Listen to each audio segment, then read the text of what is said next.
the year 1966, an Australian ship captain was sailing near a deserted small island named Ata.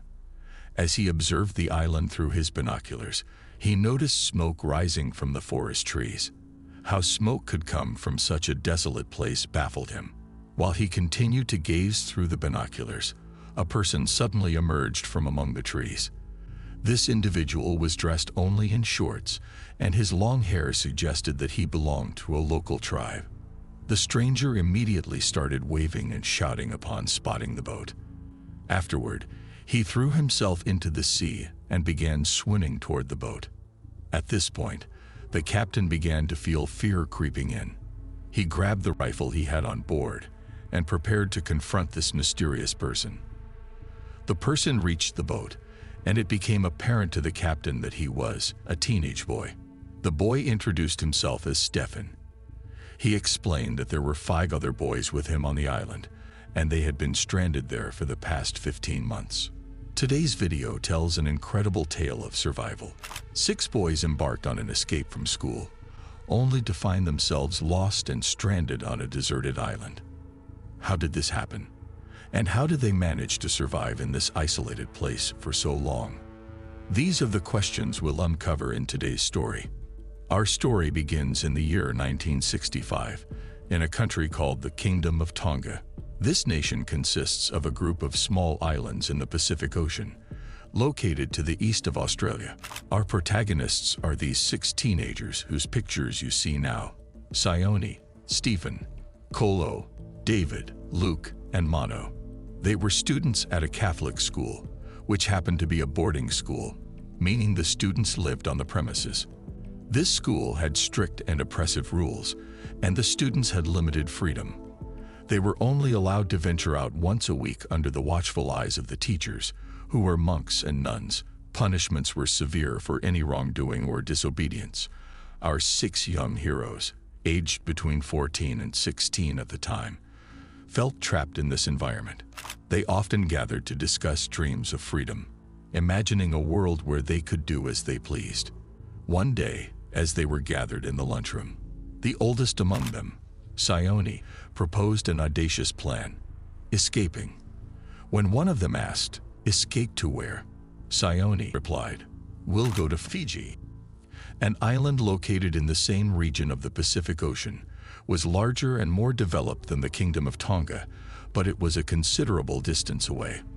The boys began to plan their long journey, but since none of them had access to a boat, they decided to steal one from a grumpy old fisherman with whom they had had previous conflicts.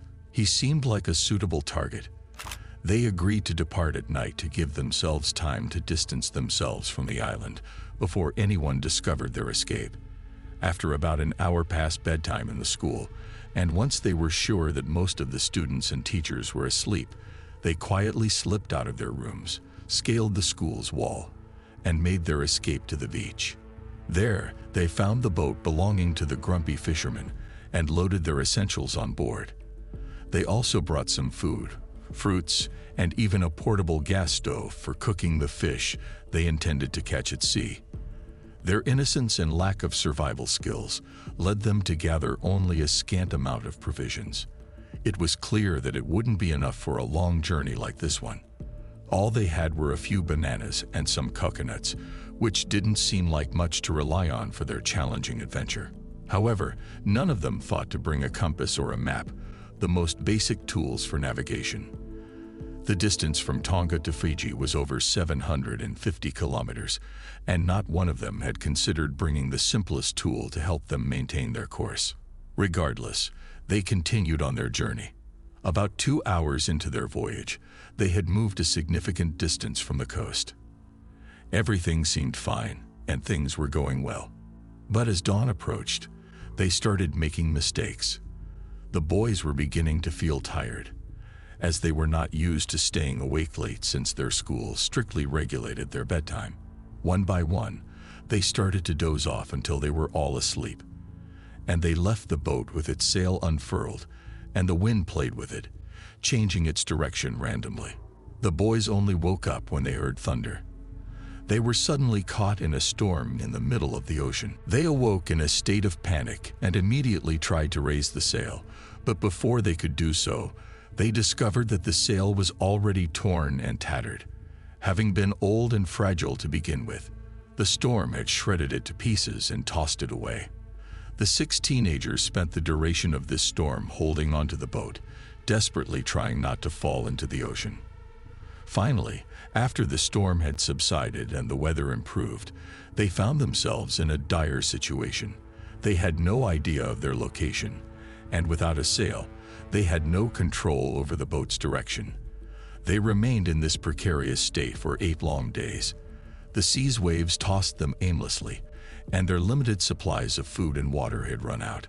They resorted to collecting rainwater in coconuts they had with them, rationing their sips carefully, knowing that if their water ran out, it would spell the end for them. They attempted to catch some fish, but their fishing skills were feeble, and to their dismay, they couldn't manage to hook even a single fish. After enduring this ordeal for 8 days, on the 9th day, they spotted an island on the horizon. It was the first patch of land they had seen since leaving the Tonga kingdom. Unfortunately, they didn't have a sail to steer the boat towards the island.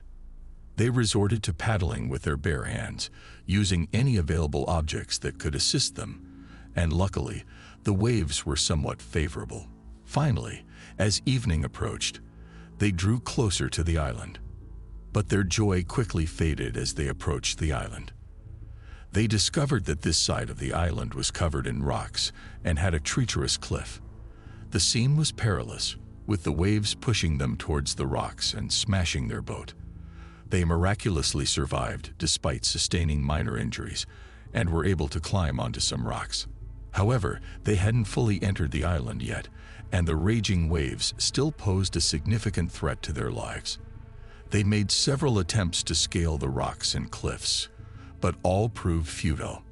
During these efforts, they stumbled upon a small cave within the cliff. They took shelter there temporarily to catch their breath and get some rest. They continued their attempts to overcome the cliff, which resembled more of a mountain. Meanwhile, they resorted to hunting some birds and eating them raw for sustenance.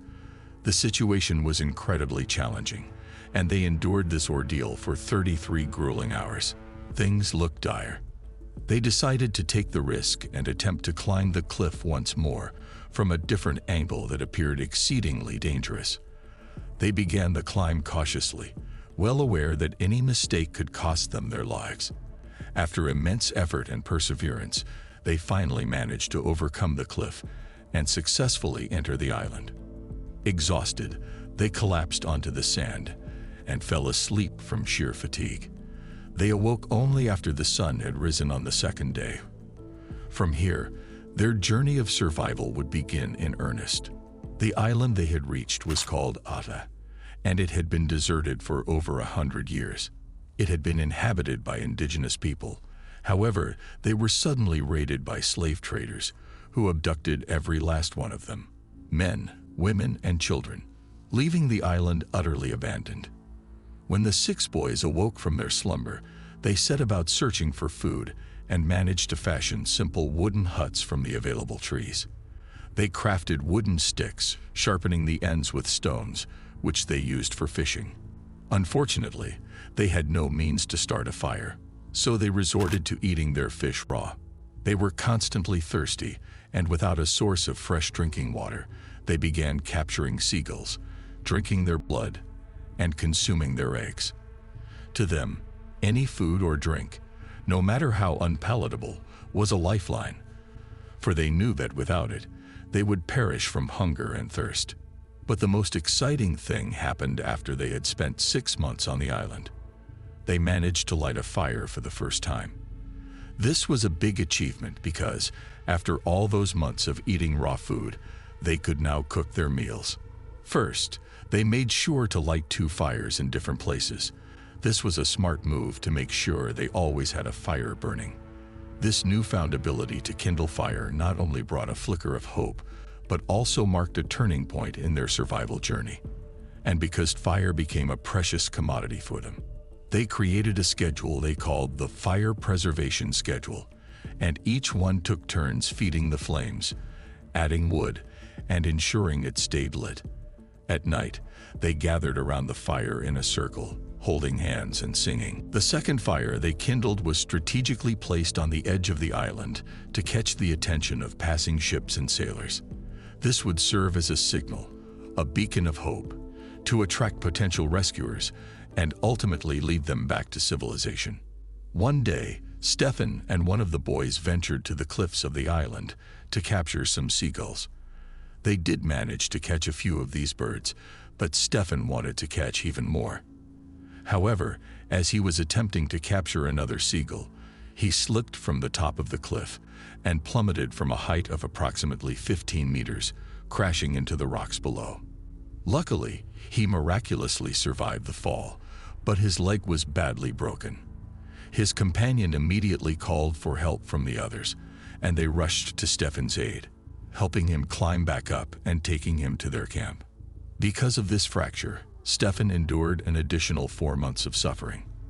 After a few days, the boys had a newfound appreciation for the simple tools and resources they found on the island, and they continued to explore, uncovering pottery and primitive knives left behind by the indigenous inhabitants.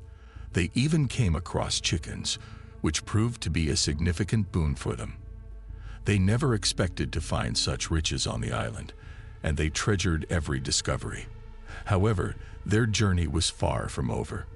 The challenges they faced on Ata would be more daunting than they could have ever imagined. But these boys were far from ordinary. They were resourceful, able to extract sustenance from the very heart of their island prison. Palm fronds became the building blocks for their crude shelter, a sanctuary against the unforgiving elements. They fashioned a banana and bean plantation, working the land tirelessly to reap their rewards. Their ingenuity didn't stop at the basics. They even created a makeshift gym with weights and benches. And then there was the badminton court, a testament to their unyielding spirit. One of them made a crude guitar by hand out of coconut shells and wooden planks because of an insatiable desire for music. Life on the island was far from idyllic. These teenagers, like any other, had their share of disputes and conflicts. Yet even amidst their trials, they established a code of conduct. If two of them engaged in a heated argument, the law dictated that they retreat to separate corners of the island. It was their only means of psychological survival, for with each passing day, hope seemed to wane, and the prospect of returning home grew bleaker. Still, a glimmer of hope remained. They labored tirelessly to construct a wooden raft from the island's dense forest, their lifeline to escape across the treacherous sea. Their dreams rested on this fragile vessel, their ticket to freedom. But when the raft met the unforgiving waves, it succumbed to their power, sinking beneath the abyss. It was a cruel twist of fate, for had they set sail, the ocean would likely have swallowed them whole. Huge shout out to today's episode's sponsor, Candlestick. AI is becoming more powerful and more useful in different areas of our lives, from art to programming. AI can even help us make better investing decisions. Hedge funds and institutional investors have been using AI for years to give themselves an unfair advantage and produce profit. Regular investors haven't had that same option until now. Candlestick is an app that gives you an AI investing co-pilot. Candlestick's AI models practice over past data until they can achieve superhuman trading performance in the stock market. Regular investors have used the model's recommendations to beat the market and make thousands in both 2021 and 2022. Of course, you have to trust your investment decisions, and nobody wants to just be told what to do by some higher authority, human or AI, without understanding why. That's why Candlestick is using generative AI to explain every recommendation and answer any question you might have about finance, investing, or specific stocks. Traditional finance is a one-way street. With AI, it can be a two-way street. No need to commit right away, though. Candlestick is extending a special offer to Robbers IQ subscribers. Use the link below to try it out for free until you're ready to dive in. Investing is hard. Let AI lend a helping hand. Now back to our story. They stood resolute on their island, each shouldering their responsibilities. One tended to the ever-important fire, another cared for the island's wildlife, and yet another watched the relentless sea. These tasks became their solace, a distraction from despair's looming shadow. 15 long months had passed on this forsaken isle when the day arrived, a day that would change their fate forever. Stefan, the vigilant guardian tasked with monitoring the horizon, stood atop a towering bluff, scanning the expanse of the sea. And there, for the first time in their seemingly endless ordeal, he spotted it, a small ship or a boat skirting the edge of their island. He rushed to the shore, signaling frantically to the person on board and shouting out in desperation. He then plunged into the water, swimming with all his might towards the approaching vessel. As he clambered aboard, the ship's captain leveled a rifle at him, mistrust etched across his weathered face. Stefan uttered his name and the astounding truth, a tale of 6 boys lost and stranded for 15 harrowing months on this desolate isle. The captain, Peter Warner, an Australian fisherman, slowly lowered his weapon, disbelief and compassion mingling in his eyes. He had been drawn here by an inexplicable sight, a column of smoke rising from the island's dense forest. He steered closer to investigate, knowing full well that this island was supposed to be uninhabited. When he met Stefan, he understood the incredible story that had unfolded. And as the remaining 5 boys joined them on the boat, Peter Warner couldn't comprehend the magnitude of their survival. He radioed the coastal authorities, relaying the astonishing news. It was official. These children, long mourned as lost, were not only alive but had become symbols of resilience against insurmountable odds. Their families, who had held funerals and memorial services in their absence, were about to receive the most unexpected and bittersweet news of their lives. At that moment, amidst the pounding waves and salty air, hope was rekindled, and the teenagers' improbable tale of survival would resonate around the world as a testament to human perseverance and the unyielding spirit of youth. Once the children realized they were finally on their way back to their families and homes, their emotions were beyond description. However, Paradise had to wait a little longer for their arrival at the nearest port because the elderly fisherman, whose boat they had borrowed, had reported them to the police as soon as they returned. Imagine these young souls, who had endured months of isolation and hardship on the island, being arrested almost immediately, without even a chance to reunite with their loved ones. But Peter, the captain who had rescued them, decided to come to their aid once again. Peter was not wealthy himself, but he had influential connections in the media. He reached out to Channel 7, an Australian television network, and shared the incredible story. He proposed that they create a documentary about it, highlighting this remarkable and fresh narrative. The idea piqued the channel's interest, and they dispatched a team of filmmakers to document every detail. Peter, in a generous act of goodwill, used the upfront payment from the channel to compensate the elderly owner of the boat for its loss. With the police now releasing the boys, they were taken out of the prison, and this marked the beginning of the documentary's production. The film crew documented every aspect of the boys' journey, from their release to their emotional reunion with their families. A few days later, after they had settled in and reconnected with their families, they returned to the island where they had spent those challenging months. The filmmakers recorded the heartwarming moments when they reunited with the island's inhabitants and their families, who had believed them lost forever. Tears flowed freely, and emotions ran high as hugs, tears, and laughter filled the air. It was a culmination of hope and love after what they had thought was an eternal separation. The 6 heroes returned to the island once more with the TV crew a few days later, after they had regained their composure and strengthened their bonds with their families. There they documented the events that had transpired, ensuring that their incredible journey was well documented. The 6 boys, of course, had little interest in returning to school. Instead, they worked alongside Peter for a while, gaining experience in the fishing trade. Eventually, each of them charted their own course in various professions. To this day, one of them, Manny, continues to work alongside Peter. They have forged a bond that transcends friendship. And here, we reach the end of our story. Don't forget to like, subscribe to the channel, and click the notification bell